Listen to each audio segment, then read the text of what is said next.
Hello everyone, it is I, Fable, your new best friend. The last video I did, Jesus Christ, just Jesus Christ.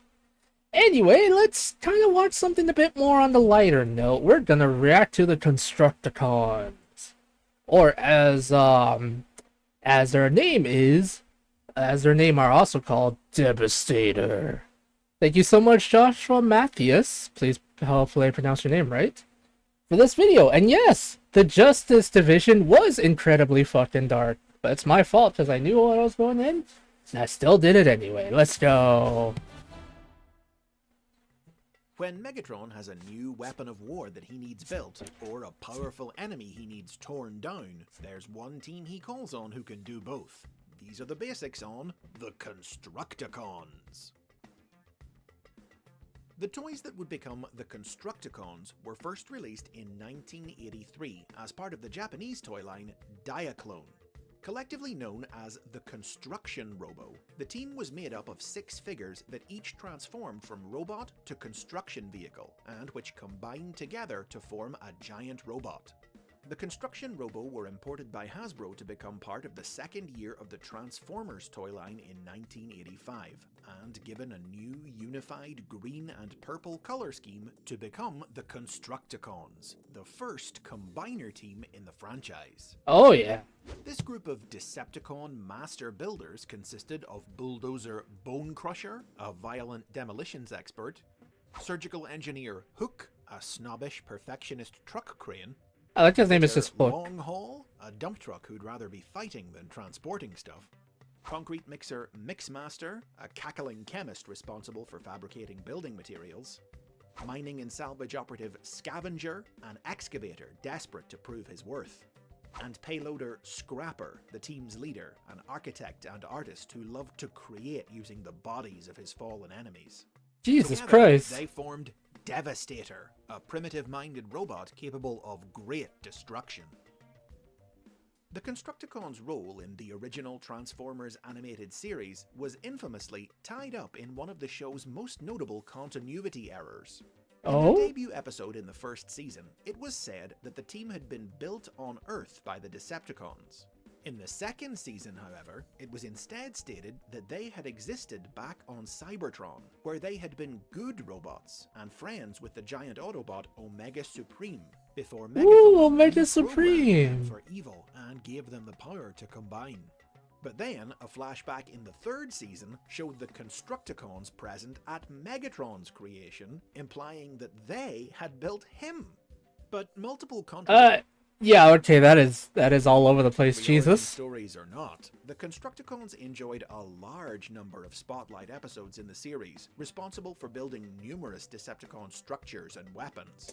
While as Devastator, they were the Decepticons' ultimate weapon, able to take on Autobot heavy hitters like the Dinobots. And No, particularly not the memorable for laying Dinobots. siege to Autobot City in No. Transformers the movie. Nothing defeats the Devastator! Nothing!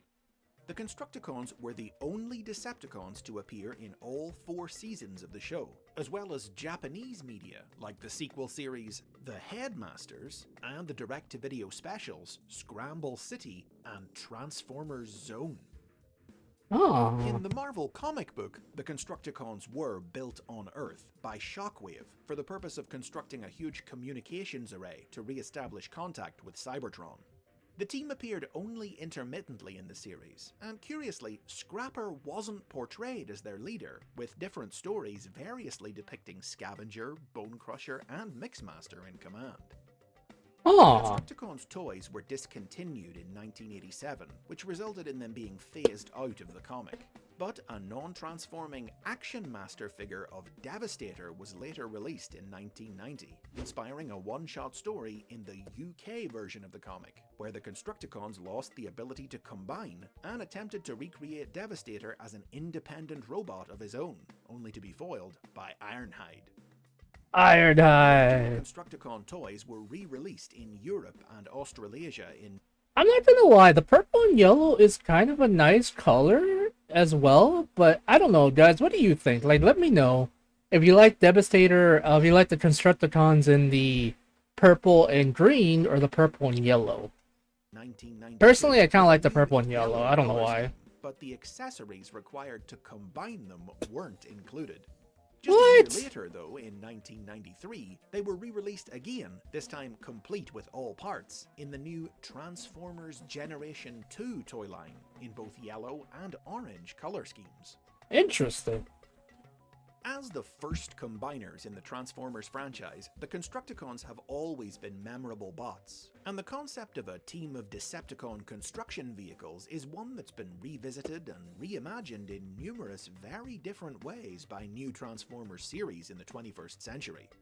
The first series to do so was 2004's Transformers Energon, which featured the Construction Team, Excavator Steamhammer, Truck Crane's Duststorm and Wideload, and Payloader's Sledge and Bone Crusher, who combined to form Constructicon Maximus.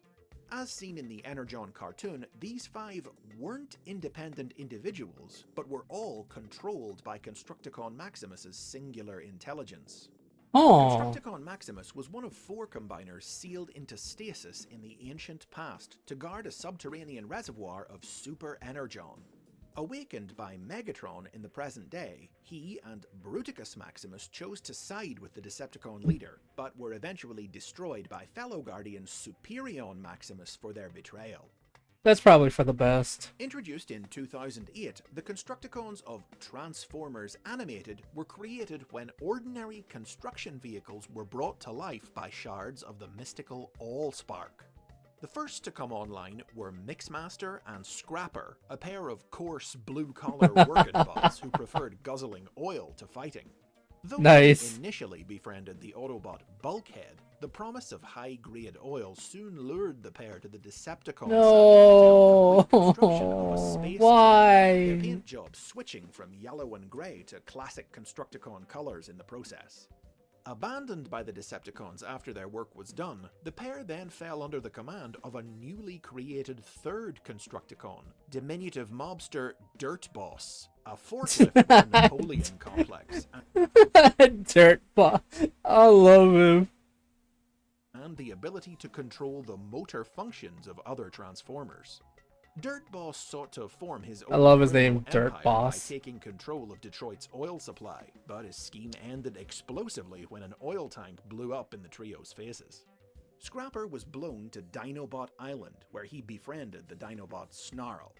Mixmaster and Dirt Boss would have returned had Animated been renewed for a 4th season, in which the trio would have developed the ability to combine into Devastator. But sadly the show was cancelled, and no toys of any of the animated Constructicons were ever made.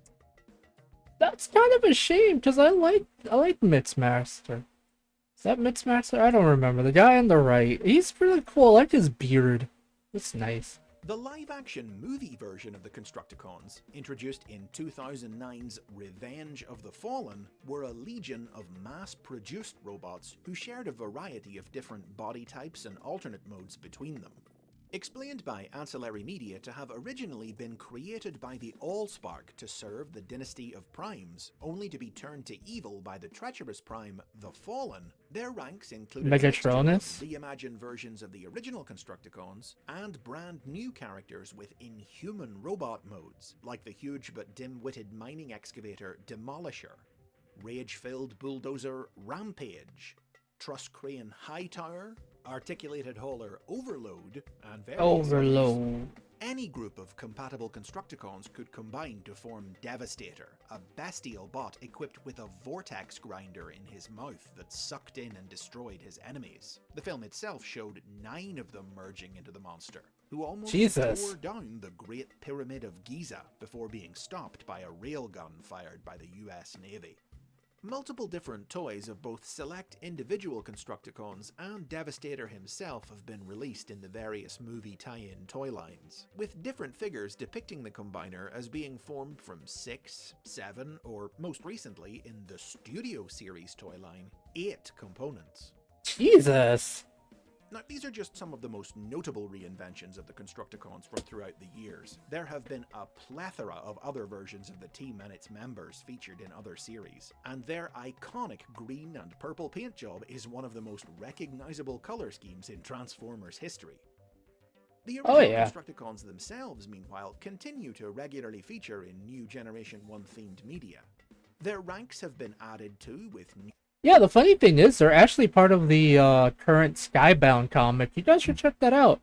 I mean, I really cannot state how good that comic is, and I want to see more of it. Members like the fickle Hauler and the unstable Gravedigger, and though many other Gravedigger. combiners have come after him, Devastator's status as the original and most famous means he's still frequently depicted as the Decepticons' greatest weapon of mass destruction.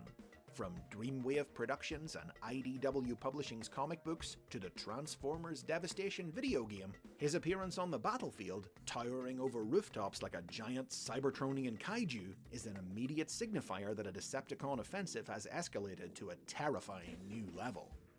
Befitting this reputation, the team served as the centerpiece of 2015's Combiner Wars toy line.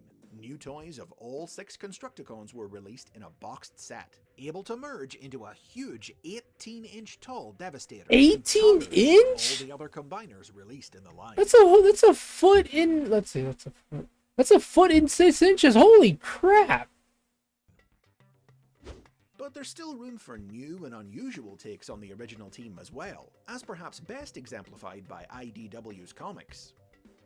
After Spike Witwicky was able to trap and destroy Scrapper, leaving Devastator incomplete, Megatron captured the Autobot Prowl and used him as a new improved Combiner, Prowl, no! re-engineering him to merge with the remaining Constructicons as the head of a new Devastator.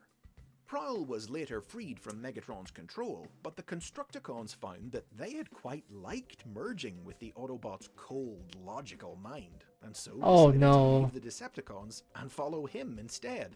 What? Having the power of Devastator at his fingertips made Prowl a dangerous, unpredictable force, and ultimately required the other Autobots to take him down. Devastator was subsequently rebuilt into a more traditional configuration by Starscream, who was able to make the Combiner loyal to him by forcing the Constructicons to merge with his faithful follower, ex-Autobot payloader, Scoop. Oh, come on, Other man. notable What is appearances going by the on? Constructicons in recent years have included Machinima's Prime Wars trilogy of cartoons, and most recently, a dedicated spotlight story arc in IDW's new Transformers Galaxies series, which explored a new origin story for the team, following their turn to the dark side after they gained the ability to combine and were exiled from Cybertron by Nominus Prime out of fear for their new destructive power.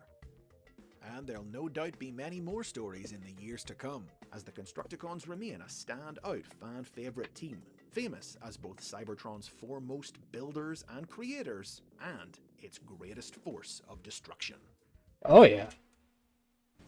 And those are the basics on the Constructicons. Construct a comment down below about your favourite member. Oh my god, that was a bad show.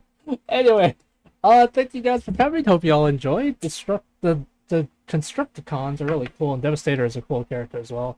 Like this kind of content, do like, comment, and subscribe if you want to support me. You can donate to my Ko-Fi, please and thank you. If you do so, I will give you a shout out if that's what you want. You don't have to if you don't want to. It will help me greatly, guys. Remember, make sure to give a follow and like in Chris McFreely. He is a beautiful soul. Without him, we wouldn't be able to learn about Transformers the way we do so check him out. Bye.